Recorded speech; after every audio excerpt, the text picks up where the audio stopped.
સુરક્ષા down Bestan road પર આવેલી એક મદ્રેસામાં ચોરી અને આગજનીની સનસનીખેજ ઘટના સામે આવી છે. બુરખો પહેરીને ઓળખ છુપાવનારા ચોરે મદ્રેસાની ઓફિસમાંથી ₹8,45,000ની રોકડ અને મોબાઈલની ચોરી કરી ત્યારબાદ પુરાવા નાશ કરવા આગ ચાંપી હતી.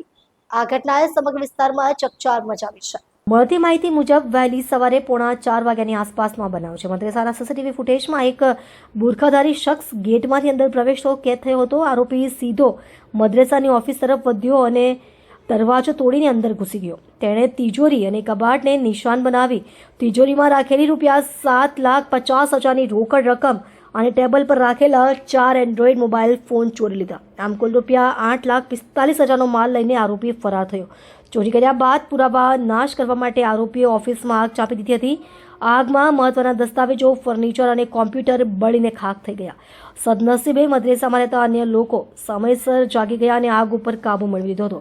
જો સમયસર આગ પર કાબુ મેળવાયો ન હોત તો મોટી દુર્ઘટના સર્જાઈ શકતી હતી. મદ્રેસાના સંચાલકે ભેસ્તાન પોલીસ સ્ટેશનમાં ફરિયાદ નોંધાવતા પોલીસે તાત્કાલિક તપાસ શરૂ કરી છે. એફએસએલ ટીમે ઘટનાસ્થળેથી પુરાવા એકત્ર કર્યા છે. સીસીટીવી ફૂટેજના આધારે આરોપીની ઓળખ માટે પ્રયાસો ચાલુ છે. પોલીસની પ્રાથમિક તપાસમાં ચોર જાણપેદુ વ્યક્તિ હોવાની શંકા છે, કારણ કે તેને ઓફિસ અને રોકડની સંપૂર્ણ માહિતી હોવાનું અનુમાન છે. પાંડેસર અને ભેસ્તાન પોલીસની ટીમો ચોરના રૂટ અને હલચલ ટ્રેક કરી રહી છે. પોલીસે ટૂંક સમયમાં ચોરની ધરપકડ થવાની શક્યતા વ્યક્ત કરી છે.